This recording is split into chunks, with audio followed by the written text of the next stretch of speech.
Hello everybody and welcome back to another video here on the one and only Tribal Warrior YouTube channel. And in today's video, as you see by the thumbnail and as you see by the title, we will be taking a look at my Survivor Series 2025 Aftershock. So if you are new to the channel or if you're only start watching the channel, my Aftershock basically means my thoughts and opinions. So we are going to be taking a look at my thoughts and opinions on Survivor Series War Games 2025 live from San Diego, California. Now, a lot of people online have said this match was not the match, but the show wasn't good. People were saying it didn't live up to its hype, and I guess I see what they mean. However, I don't think it was that bad. It was actually quite a good show, and I didn't really have much to complain about. So, obviously, this show, as I mentioned, is from San Diego, California, in America, and it took place this past Saturday on the 29th of November, obviously, 2025. So, we're going to go through everything. We're going to talk about each match that took place. We're also going to take a look at my predictions because in our last video, we took a look at my predictions and some of your guys' predictions for Survivor Series 2025. So in today's video, we're also going to check out, did I get predictions correct? Which ones I got correct? Which ones I got incorrect? Was that a stupid decision? Should I have said yes to one superstar or no to another superstar? So you know what I mean by now. And for those that do watch the channel, I'm obviously grateful and thankful that you do. But yeah, you know how my aftershock it goes, but by now. So let's actually get in to my 2025 Survivor Series aftershock. So the match that kicked off Survivor Series this year was the Women's War Games match. So the Women's War Games match at Survivor Series 2025 exploded into action right away. A wild, chaotic brawl that had everything from steel cage chaos to weapons and high-flying dives. On one side, AJ Lee, Rhea Ripley, Io Sky, Alexa Bliss, and Charlotte Flair. On the other side, Becky Lynch, Asuka, Kairi Sane, Nia Jax, and Lash Legend.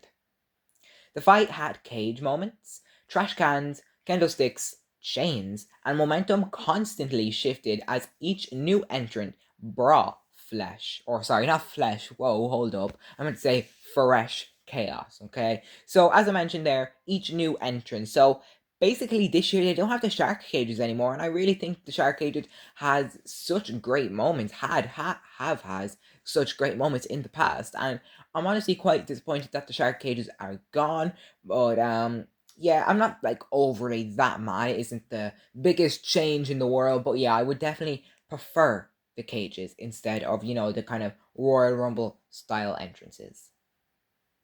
So in the final stretch of this match, it was Io Sky's dramatic trash can dive from the top of the cage, landing on several opponents, that cleared the way for the babyface team. With Becky Lynch left alone, AJ Lee locked in her Black Widow submission. Lynch had no choice but to tap out, giving Rhea Ripley's team the win in a brutal, adrenaline-charged opening that set the tone for the rest of the night. So this match was honestly quite good, and both War Games matches were huge match of the night contenders. This match obviously being built for weeks, it was just honestly so good, and people were hating on this show. They were saying it wasn't good. I don't know, maybe they wanted longer matches or what the hell their story was, but I really did enjoy this match. Now, in our last video, I did predict for this team to win, so I did predict Team AJ Lee to win this match. So yes, that is the first match of the night finished, and also the first match of the night that I got correct. So that is one correct prediction down. And of course, we'll take a look at the other three in a couple of minutes. But yeah, honestly, a great match. Of course, we had AJ Lee, Io Sky, Rhea Ripley, Alexa Bliss, and Charlotte Flair.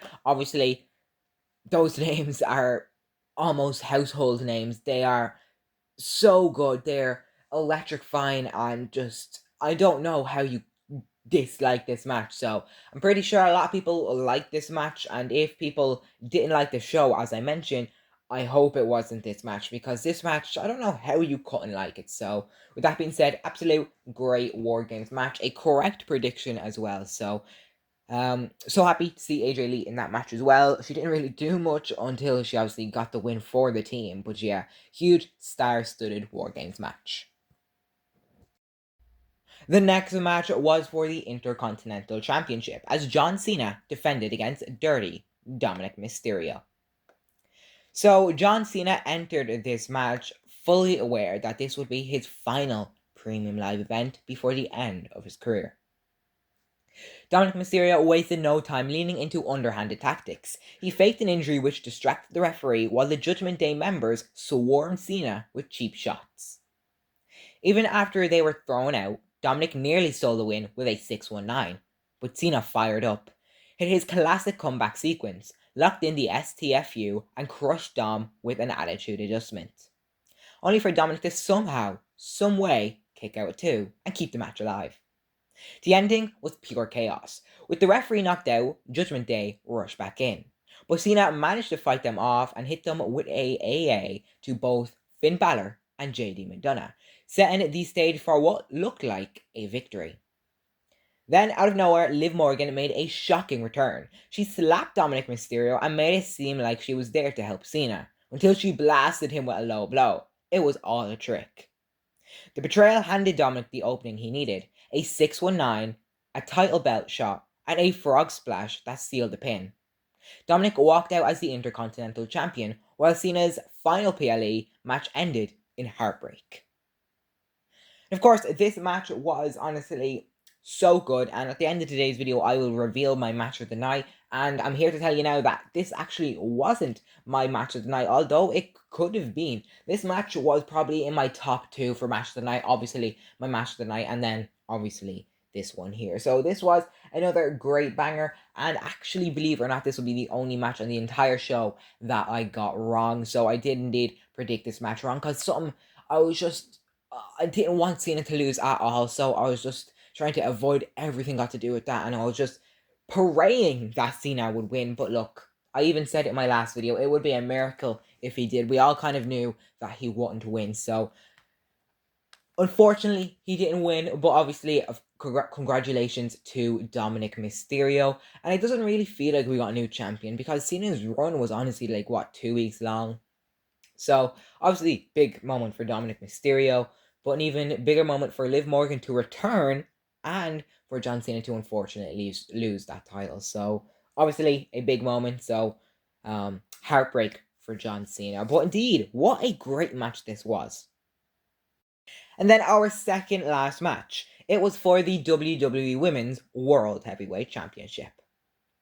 Stephanie Vaquer stepped into the ring as the Women's World Champion against Nikki Bella, whose recent heel turn added extra hype to the match. What started as a slow fuel showdown kept the tensions high throughout the match.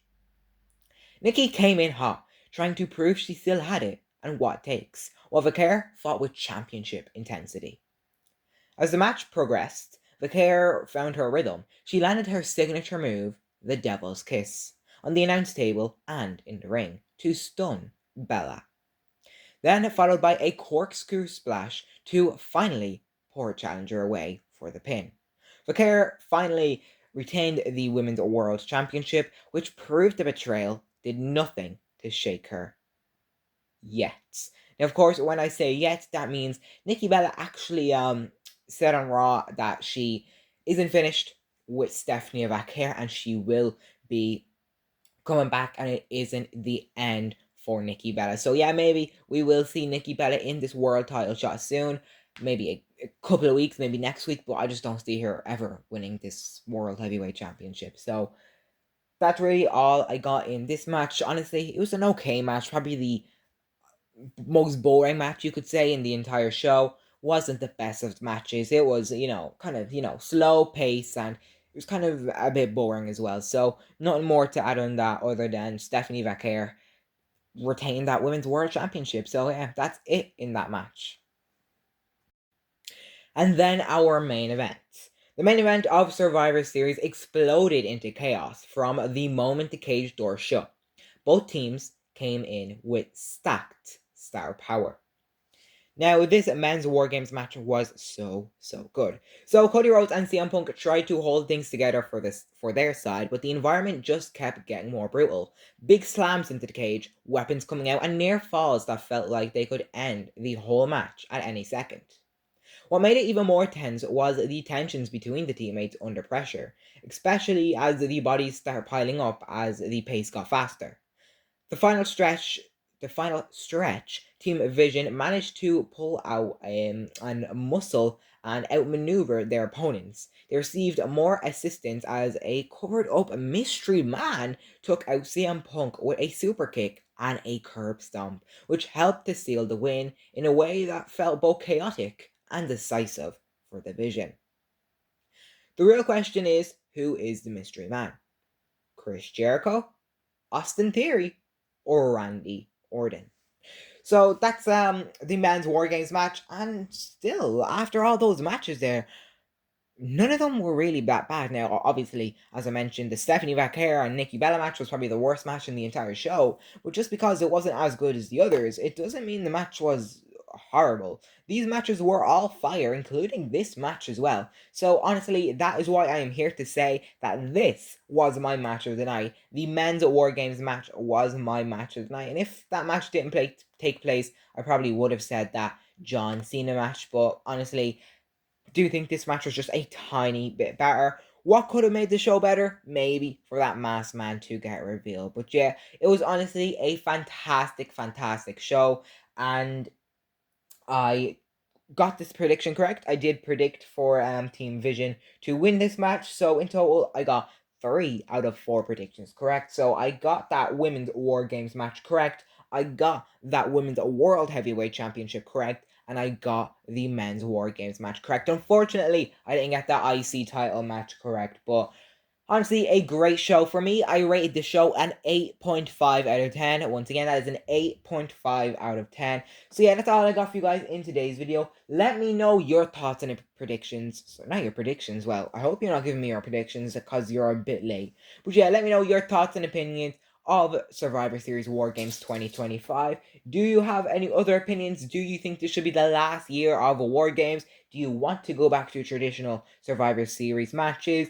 What do you prefer, the shark cages or the Royal Rumble style entrances? And who do you think that masked mystery man is? The 3 most popular names going around now on the internet is Chris Jericho, Randy Orton, and Austin Theory. Well, that's all I got for you guys in today's video. I hope you enjoyed the show. With that being said, I will see you in the next video. And until then, remember to always stay tribal.